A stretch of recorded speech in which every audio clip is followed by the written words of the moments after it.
حضرت مسلم بن عقیل جب پہنچے تو ماننے والے کم تھے. انہوں نے آنے کے بعد کئی لوگوں کو بتایا اور 16,000 18,000 18,000 لوگ بیعت کر رہے ہیں.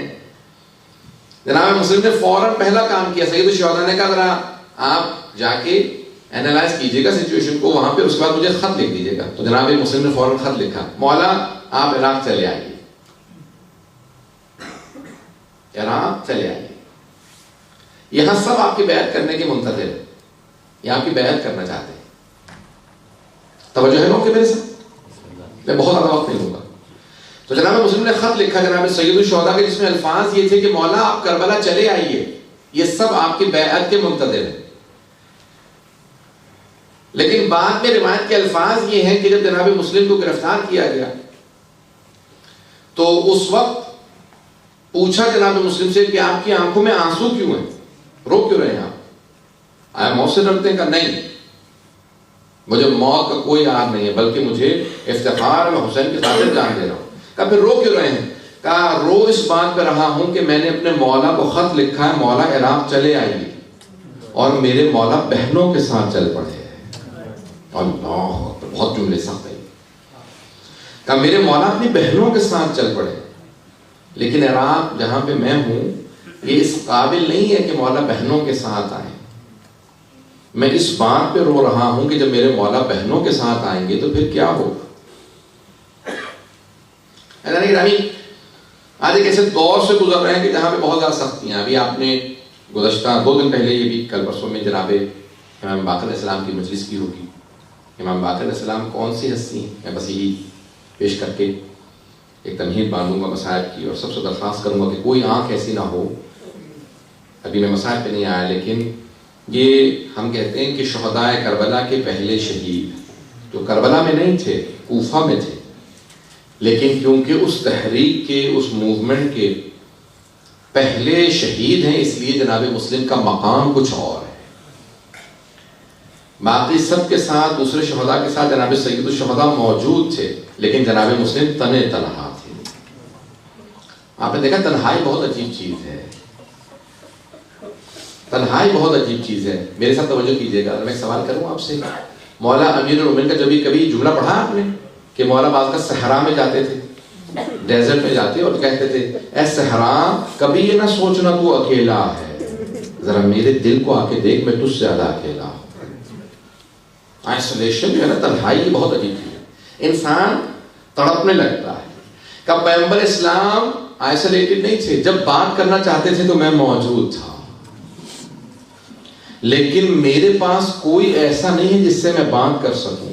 حسنین دونوں چھوٹے ہیں, سیدہ خود مصائب میں ہے. اب تصور کیجئے گا جناب مسلم بن عقیل کوفے میں بالکل تنہا رہ گئے, تنہا, اور اگر تنہائی کے ساتھ ساتھ پردیس بھی ہو. مولا فرماتے ہیں کہ پردیس اگر انسان تنہائی میں آ جائے نا, امیر المومنین فرماتے ہیں, اور پردیس بھی ہو اور دولت بھی ختم ہو جائے, تو پھر پردیس انسان کو کھانے کے لیے آتا ہے. میں آگے جا کے پیش کروں گا ابھی, لیکن جملہ سن لیجیے بھی اگر دیکھ سکیں تو. جب جناب مسلم کو انہوں نے ہاتھ پاؤں باندھ کے لے کے گئے نا عبید اللہ بن زیاد کے پاس, تو کہا کہ کوئی آخری وصیت ہے, ہم آپ کو مار دیں گے. کہا ایک وصیت ہے. کہا کیا وصیت ہے؟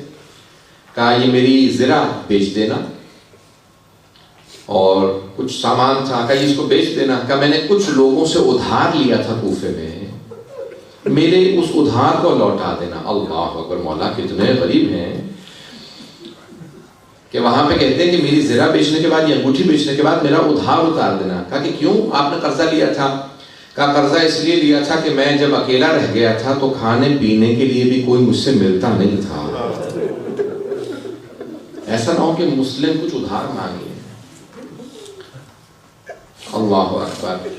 جب آئے تھے تو 2 بیٹوں کو ساتھ لے کے آئے تھے.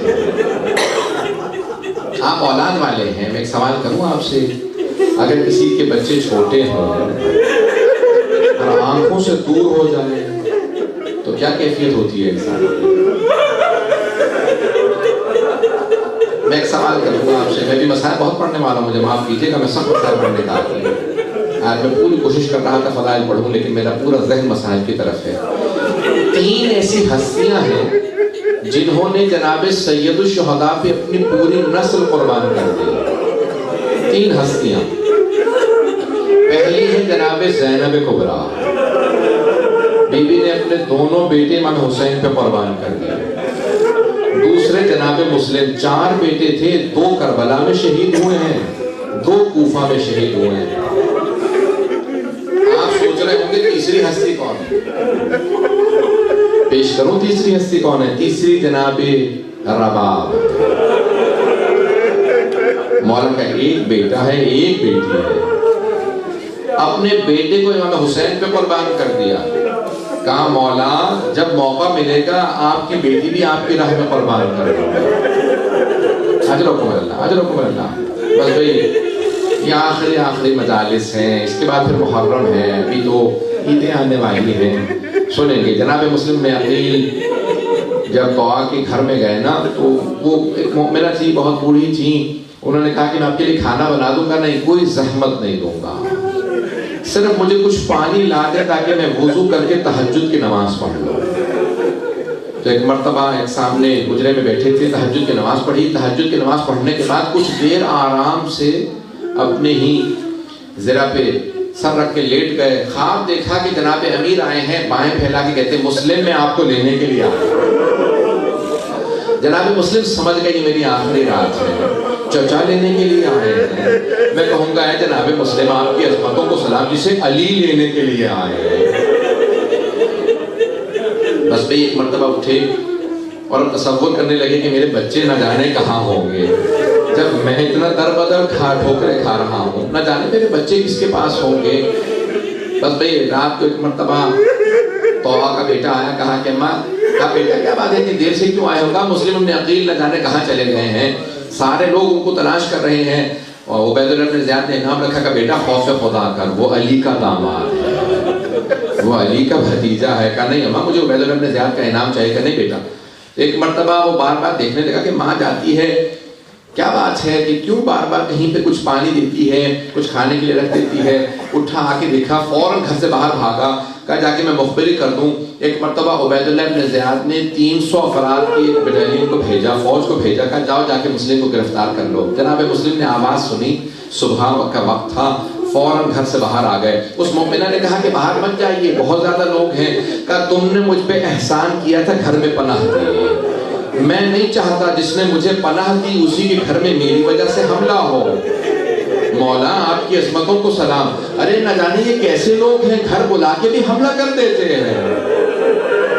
ارے خود ہی کوفے میں بلایا اور آج حملہ کر دیا، کہیں کربلا میں بلا کے حملہ تو نہیں کر دیں گے حسین پہ. اجرکم اللہ، اجرکم اللہ. بس ایک مرتبہ چلے جناب مسلم باہر گئے، مقابلہ کرنے لگے. کچھ لوگوں نے تیر مارے، سب کچھ ہوا. جناب مسلم نے سب کو قتل کر دیا. ایک مرتبہ اس نے کہا دوبارہ فوج بھیجو.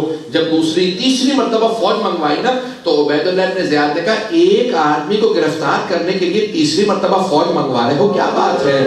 کہا یہ کوئی کوفے کا بقال نہیں ہے، یہ علی کا بھتیجا ہے، یہ علی کا داماد ہے، علی کا شاگرد. ایسے آسان نہیں گرفتار کرنا. بس ایک مرتبہ انہوں نے کیا کیا، 400 افراد نے زمین میں گڑھا کھودا. کا دھوکہ دیں گے، اس پہ کچھ ایک مرتبہ گھاس وغیرہ لگا دی. جیسے ہی جناب مسلم قریب آئے تو ایک مرتبہ گڑھے میں گر گئے. جیسے گڑھے میں گرے نا، اب مجھے نہیں معلوم کیسے پیش کروں گا. تو انہوں نے کہا مسلم ہم آپ کو امان دیتے ہیں، وعدہ کرتے ہیں ہم امان میں ہیں. جناب مسلم نے کہا خدا کی قسم کھاؤ اور پھر کہو امان دیتے ہو. انہوں نے کہا ہاں اللہ کی قسم ہم امان دیتے ہیں. جناب مسلم نے تلوار اپنی دے دی. جیسے تلوار پھینکی نا وہ گلے میں رسیاں ڈالنے لگے، زنجیریں ڈالنے لگے. جیسے گرفتار کرنے کے لیے پورے جسم پہ انہوں نے رسیاں باندھی. جناب مسلم نے جملہ کہا ھذا اول الغدر، یہ پہلا دھوکہ ہے. تم نے خدا کی قسم کھا کے مجھے دھوکہ دے دیا، یہ پہلا دھوکہ ہے. گرفتار کیا. اب جیسے گرفتار کیا کچھ لوگ ایک مرتبہ تلوار سے وار کرنے لگے. جناب مسلم کے لب کٹ گئے، ہونٹوں سے خون بہنے لگا. جیسے ہی پہنچے تو ایک مرتبہ دارالامارہ کے باہر مولا کا ایک ماننے والا بیٹھا تھا. ابھی میں نے سارا مسائل نہیں پڑھا. دارالعمارہ کے باہر ایک آدمی مولا کا چاہنے والا بیٹھا تھا. ایک مرتبہ پوچھا, کہا آپ مسلم تو نہیں ہیں؟ کہا میں مسلم ابن عقیل ہوں. کہا آپ امیر المومنین کے بھتیجے ہیں؟ کہا میں ان کا بھتیجا بھی ہوں, داماد بھی ہوں. کہا میں کچھ آپ کے کام آ سکتا ہوں؟ میں مولا کا ماننے والا ہوں. کہ اگر ہو سکے تو مجھے تھوڑا سا پانی لا دو, میں بہت پیاسا ہوں. ایک مرتبہ انہوں نے سامنے پانی رکھا. جناب مسلم پانی پینا چاہتے تھے, کٹے ہوئے لبوں سے خون بہنے لگا. کہا میرے اس پانی کے اندر بہت زیادہ خون آ گیا, مجھے اور پانی بدل کے دے دو. اس نے دوسرا پانی کا لیوان لے کے دیا. جب تیسری مرتبہ کوزے میں پانی دیا نا, خون بہ گیا, تو کہا کہ شاید خدا یہی چاہتا ہے میں اس کی بارگاہ میں پیاسا جاؤں. یہ شہید کربلا, پہلے شہید کربلا, اسی لیے پیاسے جا رہے ہیں. کہا نہیں میں پانی نہیں پیوں گا, بس اب پانی لے جاؤ, میں اکیلا اسی طرح سے جاؤں گا. ایک مرتبہ سامنے عبید اللہ بن زیاد تھا. جناب مسلم کے پورے جسم میں رسیاں ہیں, زنجیریں ہیں. کہا کہ مسلم اپنے امیر کو سلام کرو. کہا میرا امیر صرف حسین ابن علی ہے, میں اس کے سامنے نہ جھکوں گا نہ اسے سلام کروں گا. ایک مرتبہ کسی نے کہا کہ عبید اللہ بن زیاد مخاطب ہے. کہا کہ نہیں میں اس کو دیکھنا نہیں چاہتا, یہ حسین کا دشمن ہے, یہ علی کا دشمن ہے. عبید اللہ بن زیاد نے اپنے طور پہ ایک مرتبہ کہہ دیا, کہا اسے دارالعمارہ کی چھت پہ لے جاؤ, سر قلم کر دو. جناب مسلم کو لے جانے لگے. جب لے گئے نا تو اب میں پیش کرتا ہوں, وہاں جناب سید الشہداء اضطراب میں تھے. آپ کے ذہن میں ہے نا عرفات سے چل پڑے ہیں سید الشہداء. جناب عباس نے چہرہ دیکھا جناب سید الشہداء کا. آقا کیا بات ہے, مولا کیا بات ہے, اتنے اضطراب میں ہے, اگر دیکھ سکے میری طرف دیکھیے گا. سید الشہداء نے اپنی 2 انگلیاں بلند کی. کہا عباس ذرا میری 2 انگلیوں کے درمیان میں دیکھو. جب دیکھا نا کہا مولا کوئی بڑا ہی مظلوم آدمی ہے, ہاتھ پشت پہ بندھے ہوئے ہیں, گھٹنے دونوں زمین پہ ہیں, گردن سامنے ہے, جلاد تلوار چلانے والا ہے. کہا عباس ذرا غور سے دیکھو. جناب عباس نے غور سے دیکھا. کہا مولا یہ میرا بھائی مسلم ہے. کہا مولا جیسے آپ نے مجھے دکھایا مجھے اسی معجزے سے وہاں پہنچا دے, میں اپنے بھائی کی مدد کروں گا, میرا بھائی اکیلا ہے. اجلوں کو اللہ بس میں تمام کر رہا ہوں. کہا مولا میرا بھائی اکیلا مجھے پہنچا دے. کہا عباس ذرا غور سے دیکھو. کہا مولا یہ دارالعمارہ ہے. مولا لیکن دارالعمارہ کی اس زمین پہ کوئی بیوی بیٹھی ہے, بردے کا دامن پھیلا ہے. مولا یہ کون ہے جو بردے میں ہے؟ کہا یہ میری ماں فاطمہ. اجلوں کو اللہ بس میں نے تمام کر دیا. ایک مرتبہ دارالعمارہ کی چھت پہ جلاد نے تلوار چلائی, جناب مسلم کا سر قلم کیا, دارالعمارہ کی چھت سے سر گرا, لاشیں کو زمین پہ پھینکا. کا کوفے کی گلیوں میں پھرا. بس میں اس سے زیادہ سخت مسائل پڑھنا نہیں چاہتا.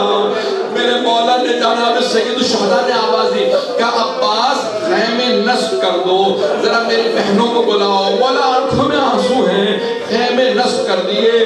بس میں شب عید تھی نا, میرے مولا نے کہا ذرا عباس میری بہنوں کو بلاؤ. جناب زینب کو بلائیں. جناب زینب آئی. آنے کے بعد پوچھا بھیا کیا بات ہے, اتنے مضطرب کیوں ہیں بھیا, آنکھوں میں آنسو کیوں ہیں؟ مولا نے ایک مرتبہ جواب دیا, کہا زینب کوفے سے بہت بری خبر آئی ہے. جناب زینب سمجھ گئی ارے مسلم ہمارا بھائی وہاں پہ تھا. کہا کہ بھیا کیا بات ہے؟ کہ ذرا کچھ دیر کے لیے رقیہ کو بلا لاؤ. ایک مرتبہ جناب زینب اس خیمے میں گئی جہاں جناب رقیہ تھی. کا رقیہ بھیا نے بلایا ہے, امام حسین نے بلایا. جناب رقیہ نے فوراً اپنی بیٹی کو بلایا. کچھ نے حمیدہ نام بتایا ہے لیکن اکثر جگہوں پہ عاتقہ نام ہے. کہا کہ عاتقہ ماموں نے بلایا, فوراً میرے ساتھ چلو. بیٹی کا ہاتھ تھاما جناب رقیہ نے اور فوراً سید الشہداء کی بارگاہ میں آ گئی. کہا بھیا آپ نے بلایا تھا. جناب سید الشہداء مسند سے کھڑے ہو گئے, آنکھوں میں آنسو ہیں, آگے بڑھے, بڑی شفقت سے اپنا ہاتھ جناب عاتقہ کے سر پہ رکھا. ہاشمی بچی کی سمجھ گئی. کہا مامو جان کیا بات ہے, میرے بابا خیریت سے؟